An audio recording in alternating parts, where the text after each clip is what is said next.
ladies and gentlemen, it's your boy Rufus back out of the game with another installment of the Rufus Rundown. Got an added backdrop. We got a new logo there in the banner. We got a new guest coming on this week in Ryan Quinlan, and we got some NFL divisional, divisional playoff games to break down. We get the 508 Performance, Strength, and Conditioning. Friend of the show, Jarrid Antill, going to be moving on to his new spot. And got some rebranding going on as well, too, with the new spot that he's going to be moving into. Definitely going to make him a future guest and definitely a friend of the show, so shout out to him for that. And there is the new logo for that. Ryan Quinlan, UMass Lowell lacrosse player, trains at the same gym, as a matter of fact, so it's a decent segue. He'll be joining me this week, Thursday night. We'll be recording, so definitely got to hit him with your questions through the text line or leave a voicemail for us to respond to. Got a couple voicemails and texts to respond to as well in terms of this past weekend with the NFL football games. And yeah, I think that's about it. Then we get to work our way into the show here. We got some voicemails, some text. Got the new logo down there. Again, still looking for calls and texts. Here's the thing, and this is the thing you're going to see with Owen's call. Owen called, and it was pretty much live. It was pretty much a live reaction of what was going on with George Kittle. You can call in whenever. It's not just when I have it open. It's not just when I make the post about it. Calls accepted whenever. So just know that when stuff happens, if you want to respond to it, or it's on your mind, you can just call and send it in whenever. It helps me because it gives me ideas of what to talk about. But, again, more of a shorter one, just going to respond to the NFL games, which the rundown picks were 3-1. 3-1 once again. 3-1 against the spread and 3-1 straight up. Because I think two of my underdogs pulled through. My original picks, and I think my original bracket, not looking too spectacular right now. But bottom line is, rundown picks were 3-1. We continued to be successful with those picks. I think I only had one incorrect pick in wild card weekend, so we're just rolling right now. I only had pick spreads wild card weekend, and I just pick straight up, pick spreads and straight up, and both were 3-1. So definitely making some good calls as of late, and they were to end the season too. In the last couple episodes, with the consistency. Again, the support is much appreciated. Like I said, please hit me with some questions for Ryan Quinlan. Again, continued support on the Cam Rogers episode has been fantastic. And like I said, the picks are good right now, and I've been breaking down. Football's been good too, so everything going well for the Rufus Rundown right now. But anyways, this past weekend we had the division round games, and the Cowboys were doing their thing, the typical division round losses. The Jaguars covered the spread against the Chiefs. Again, Trevor Lawrence wasn't. He made some plays, and there's just some plays that just weren't made on behalf of receivers that he made great throws to. But, 9-8 football team for the run that they were on. I'd say a lot of experience was gained. Travis Kelce, 14 catches, incredible. You look at the Eagles that just dominated the Giants. It was not a remotely close football game. And I, the Giants, I thought we were just going to ride the wave. I didn't think the Eagles were going to be in rhythm, or at least were going to, adapt to getting back to the rhythm that they were in when they were winning a lot of football games. Boy, I couldn't have been more wrong about that because they just dominated. Bengals, Bills just... I don't want to use the word, but I don't want my admiration of a great player in Josh Allen to get in the way of the fact that it was a fraudulent. Yep, we're throwing it out there.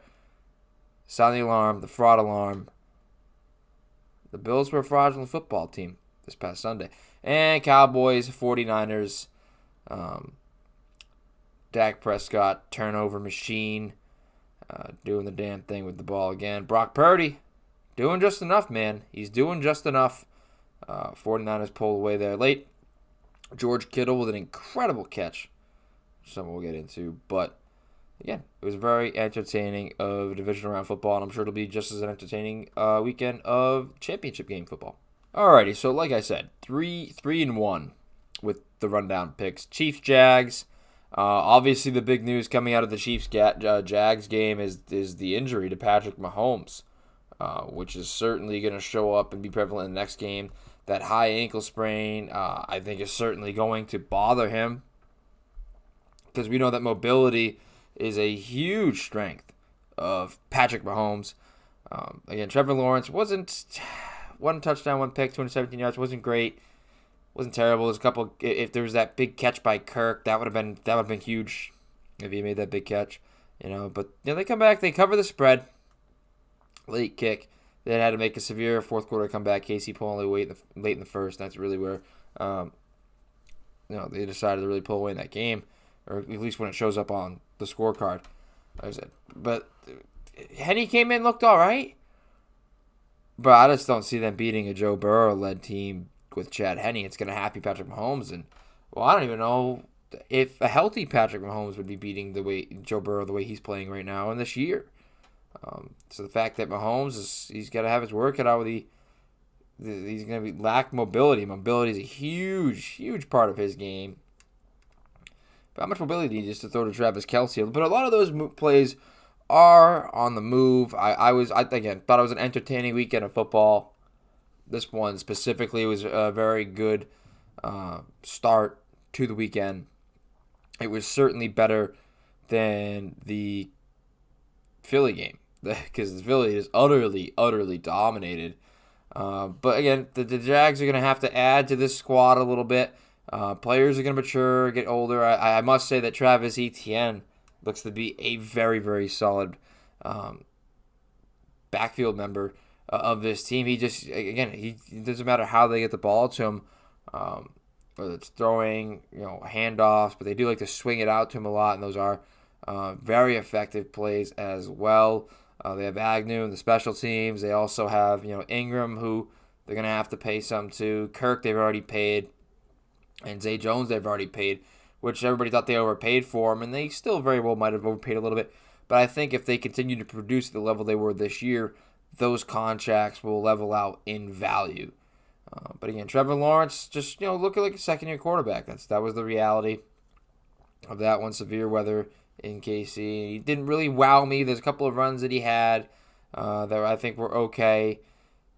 And there were a couple of throws he made that were questionable for sure, but there were a couple of throws that he made that I think should have been called that have been big plays. And there were some big plays that he made throughout. So, I mean, kept him in there to keep it close enough to cover that 9-point spread. Wasn't enough to pull away the win. I definitely think it's a successful season for the Jacksonville Jaguars. And again, the Chiefs, it comes down to how healthy Mahomes is, and even if he was, is a team that's going to beat this Bengals team who is on a tear right now. But the other Saturday night game, Eagles-Giants, good Lord, the Giants look terrible. I mean, Daniel Jones, I don't know what happened. I don't know if he forgot Michael's magic stuff at home. 15-27, 135 yards, and an interception. I mean, the Eagles show up to play, let's be honest here.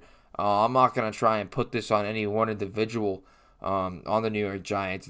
Obviously, the reality of the situation was that the Philadelphia Eagles just showed up to play.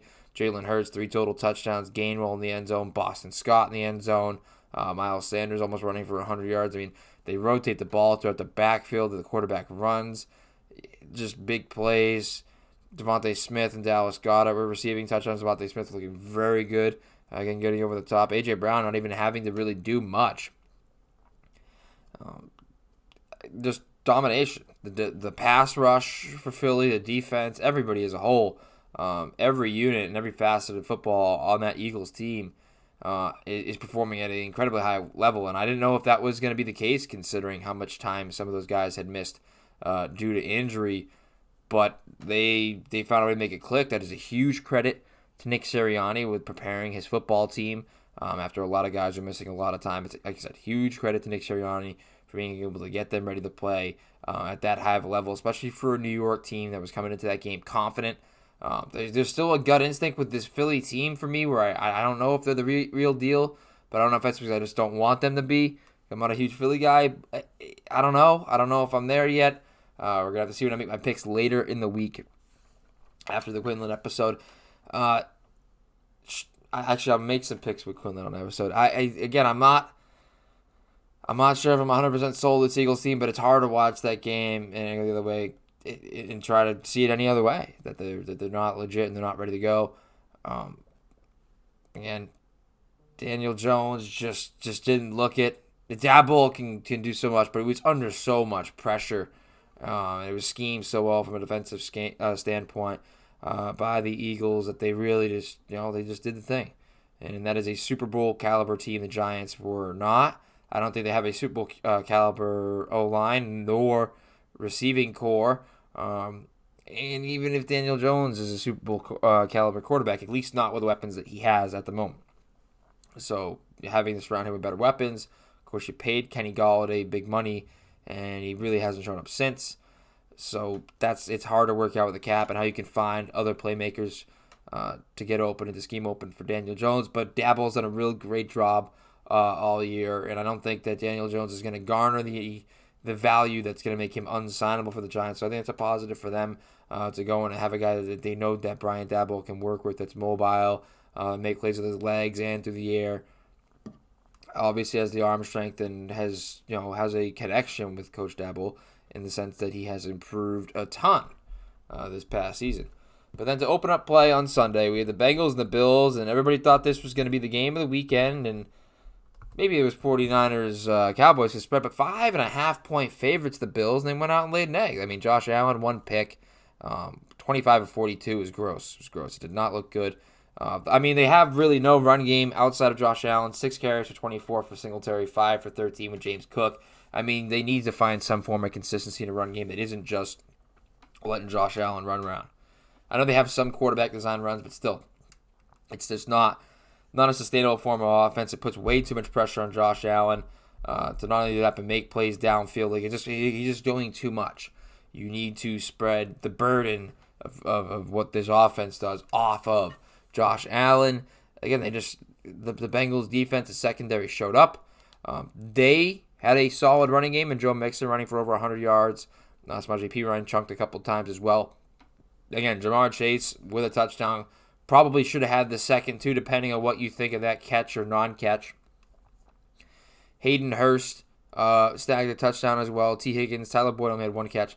But just Joe Burrow. This Joe Burrow, I think, at this point, with the confidence and the swagger that he has and the stuff that he does in these big games, is what it would have looked like if Tom Brady had gone at number 1 overall. Joe Cool and Joe Burrow, whatever you want to say, the dude has the it factor that can carry I think the quarterback position needs to carry this kind of weight in terms of the confidence he has. This is what you want out of your quarterback. I think there's a line between cockiness and confidence, and this is exactly what you want in terms of confidence out of a player at this position. That is Joe Burrow and his confidence, because I think it is contagious for other people on the team and on the field with him. They also begin to possess this kind of confidence. And we got a text from the text line as well too. I texted in. Let me see here. Joe Burrow is the most dangerous quarterback left in playoff contention. Absolutely. I absolutely believe that this is a true statement. I think he's the best quarterback, especially considering the injury to Patrick Mahomes. I don't think Burrow, even on a neutral day, everybody's healthy. I might even be taking him over Patrick Mahomes at this point. But we'll say 2 for now. We'll say he's number 2 in the league for now. But in considering the injury to Patrick Mahomes, I think absolutely the most dangerous quarterback left in playoff contention is Joe Burrow. I don't know how anybody else say anything else otherwise. Jalen Hurts has played well and did play well, and Brock Purdy's a great story. And Patrick Mahomes, when he's healthy, probably is the best in the league. But you cannot look at Joe Burrow now and think that anybody's better than him.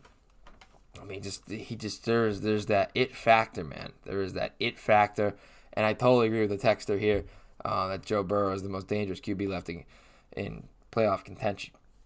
I think he's a surefire Super Bowl bet, Super Bowl MVP at this point, but maybe I'm getting a little too far ahead of myself. We have to go through the whole Stephon Diggs situation as well too. Obviously, he left the locker room very quickly, had to be brought back in. Was on Twitter saying, want me to be okay with losing? Nah. Want me to be okay with our level of play when it's not up to the standard? Nah. It's easy to criticize my reaction more than the result. And that is true. I do sympathize with somebody who's upset about losing as consistently as they have in these big games 3 years in a row now that they haven't been able to get the hump.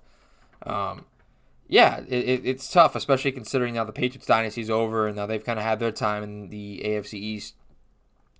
I don't know if he's frustrated with Josh Allen, the play calling. Sean McDermott's kind of starting out to fall into that very, very hot seat category. Not yet, but if not now, then when? If they're going to continue to hold back the Bills. I'm not sure who's holding them back because Josh Allen's shown up in some huge moments, but at the same time, they didn't even touch the ball in one of those games. It wasn't even on him, but then they struggled here. So I'm not sure really what it came down to specifically. I haven't seen enough of the film. That's another thing with him, too, is they're not able to get the ball to him. Is that a him thing? Is that a scheme thing? Is it limited based off of what his strengths and weaknesses are? Obviously, he wants the ball and he wants the help, but are there certain things that he can do to adjust his game, to look in the mirror in a sense? I think I have no problem with him responding like that, all things considered, because I want a guy to want it that bad. I want everybody to want it as bad as me and that guy. So I get it, but there also comes a point when stuff goes wrong. You look at Trevor Lawrence after the loss. He stood in that hallway area that led underground to the locker rooms and was shaking in the hands of all of his teammates and congratulating them for making it that far. Great example of leadership. You want passionate guys like Stephon Diggs as well too, but you also when you have that passion, you have to be able to look in the mirror too and say, what can I do better? What am I not doing good enough to provide and help this team win football games? If he's not doing that, I'm not okay with that type of behavior, because now you're just pointing fingers and you haven't looked at yourself. You have to look within just as much as you want to get more out of everybody else, but you have to inspire people to do that and inspire their change through changing yourself. So if he hasn't looked within, if he hasn't looked at himself, and clearly it was a brash decision, I get it, but is that consistent in his behavior that he's reactive? He doesn't change anything himself. That I don't know. I don't know enough. But if that's the case, if this is repeat behavior of what happened in Minnesota and what's happening now, but he doesn't change anything himself and try to do things himself on a different plane, then he's part of the problem, and that's unacceptable to act that way. We also have one more game and one more call to get to. Again, very disappointing for the Bills. But the calls me, based on that Niners Cowboys game. Just disappointing for the Bills. I mean, yeah, fraudulent performance. We're gonna throw the fraud word out there. Because I crush teams like the Vikings. We crushed all these other teams that have severely underperformed. Where are the Bills? The Bills haven't been to a Super Bowl. It's 3 years now. We have this window, and it's tough to compete with Mahomes and Burrow. But that performance was certainly, I think fraudulent is the acceptable thing to say in terms of that performance of the Buffalo Bills.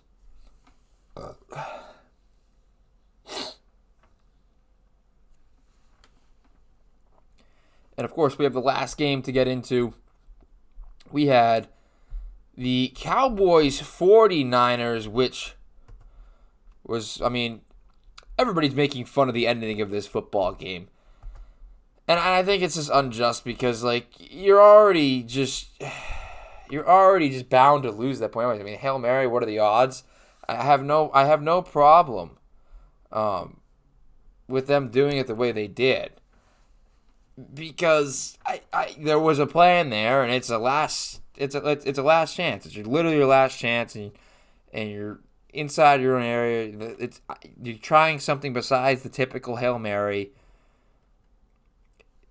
You gave it a bid, and it didn't work. But you shouldn't have been in that position anyways, because Dak Prescott should have played better than only just barely hitting 200 yards and the 2 interceptions, which were just bad picks. Being outgained by the 49ers. 49ers had longer time of possession, more first downs, less turnovers. They had they had a better third down efficiency, so they won on third down, they won on turnovers, and they were split on the red zone. So that's the three things on a defense at the collegiate level that we look at. Do you win turnovers, red zone, and third down, red zone, TRT? That is what we look at as a defense, is to know if we deserve to win a football game or not, and win in those areas. And overall, that normally affects the game. The Dallas Cowboys did not do that. The defense played well. They bailed out Dak in that offense multiple times. And again, it was the ending. I'm not going to crush. They're trying to do different things. It's a last second chance, but they should not be in that position when you have an expensive franchise quarterback like Dak Prescott to lose to the last pick in the draft which is Brock Purdy, Mr. Irrelevant, which is pretty crazy, I must say, considering the year. We might be looking at a time where Tom Brady, 6th round draft pick, 199th overall, is leaving the league and is gone. He's gone now. And, that story is amazing. Everything he did with the 7 Super Bowls, being that late of a draft pick, it's unheard of. How do you top that? Well, the year that Tom's leaving the league, could be leaving the league, this kid Brock Purdy's the last pick in the draft. He's a third stringer. He's a rookie. He might step in and win the damn Super Bowl. That would start off your legacy pretty well, I must say. Do I think it's going to happen? I don't think so. I don't see a rookie quarterback doing it, but he's just not playing like a rookie. So it's crazy to me. It's crazy to me. Micah Parsons throwing a grown man, a 300-pound man. Micah Parsons, incredible. Of course, Deebo Samuel had put something up in regards to, I think it was a slide of Micah Parsons. And Micah Parsons said, hey, this is who we wanted to play. And then they go out and lose. It's a bad look. And clearly Deebo Samuel didn't have a great impact on the game. But, again, he still does because there's still coverages. You still note him as the player he is around the field. That is all relevant. So, of course, Micah just upset that they lost. Dalton Schultz found his way into the end zone for the Cowboys once again. CeeDee Lamb, incredible playmaker doing his thing. But that's the thing is with me for this is that you look at these teams, Dallas, you have this expensive quarterback. That should be the difference maker, right? Because you look at the weapons that both these teams have. Zeke, Tony Pollard, CeeDee Lamb, Dalton Schultz, to Kittle, Samuel, Ayuk. The weapons, I think you might lean a little with San Fran, but not enough to outweigh the fact that Dak Prescott should be well outperforming what you have from a player like Brock Purdy. Doesn't end up being the case. The defense played their ass off consistently against this San Fran team, but Purdy was just able to outlast him a little longer, a little stronger, and the kid prevailed. But you have to ask for more from Dak Prescott. You have to ask for more from players like Ezekiel Elliott, and the scheming as well too. I think there's going to be question marks with Kellen Moore in terms of that offense. This is Richard. We're not going to blame Mike McCarthy for anything. There were times this season where I've liked the scheme from Dallas, and there are times where they've totally missed in these games and been totally outcoached. So that's a conversation we have. Or does that come down to the quarterback and what you're able to run on a week-to-week basis against certain defenses? That's a question mark too. But we do have a phone call to get to with this game, so I'm going to get to that right about now once I get over to the window. Again, I said it was Owen who called in mid-game. Again, let that be a lesson to you. You can call in literally whenever. You see something, say something. You can text or call in whenever. The phone line is always open. So here we go. Here, voicemails. Yeah, phone line's always open. Whatever you want to react to, it can be anything. Basketball, baseball, football, well, you name it. I will react to it. Well, I might not react to everything. It's got to be legit, but it's always open to what you want to talk about. I try to give you guys ideas, but whatever you want to talk about, if I want to respond to it, I will. But anyways, here's the phone call from Owen. Okay, 2 things, Lucas. 1, Bills suck. Period. Joe Burrow for the win. And hopefully, he can pull off the upset like they did last year against the Chiefs. Second, George Kittle is him. I'm calling right after he made that insane catch in the third quarter. Okay, Brock Purdy's him. George Kittle's him. Don't know if they're going to win. I hope they win because no one likes Cowboys. Yeah, that's it. So, perfect right there. I can totally work with that. You can call in again, too. If you want to call in again, you can double them up. I can work with whatever. I might not play the first one. I might play the second one. I'm always going through this stuff. I'm always going to make the show look good. I'm always going to make the callers look good. Or at least, even if they don't look good, they look bad, I'm going to have fun with it. So, let that be a lesson there. Yes, that catch by Kittle, absolutely. I mean, their big-time players made their big-time plays. And Dak is one of the big-time players for Dallas. He did not make big-time plays. That is my frustration. George Kittle, absolutely him. Brock Purdy, absolutely incredible story. Happy for the kid. And yeah, fraudulent performance from the Buffalo Bills. Like I said, I'm not going to make my picks yet. I'm actually going to make picks with Quinlan. Me and Quinlan always go back and forth about picks, who we like, what we're thinking. So we'll address that on Friday's episode when I record Quinlan Thursday night. I'm going to need your questions for him, though, so leave voicemail questions, text questions on the text line for Ryan Quinlan. Also, be sure to follow the 508 Performance Strength and Conditioning page. I will link that in the description of this video. I don't know. Is there anything else anybody wants to hear? I mean, I've been doing these shorter podcasts, like in response. I did a longer one with a guest. Keep these short and sweet. I will lengthen some of these out in due time, but I've been banging out 2 or 3 a week, so I think I'm gonna keep rolling with the way this is set up in terms of the NFL playoffs, and as we move to the NBA and whatnot, that is subject to change. I want to get into more solid takes, rankings, stuff like that. I got some ideas, got some plans, but I'm not going to speak them on here because the second I do, forget about them for whatever reason. I'm going to keep them locked up here until they come out onto the screen, and we'll work with them. But again, appreciate the support. Please be sure to like, comment, and subscribe if you haven't yet. If you're listening on Spotify or anywhere else, appreciate your listening. Be sure to subscribe on there as well too. I think that's just about it. So questions for Quinlan. NFL championship weekend coming up. I'll have you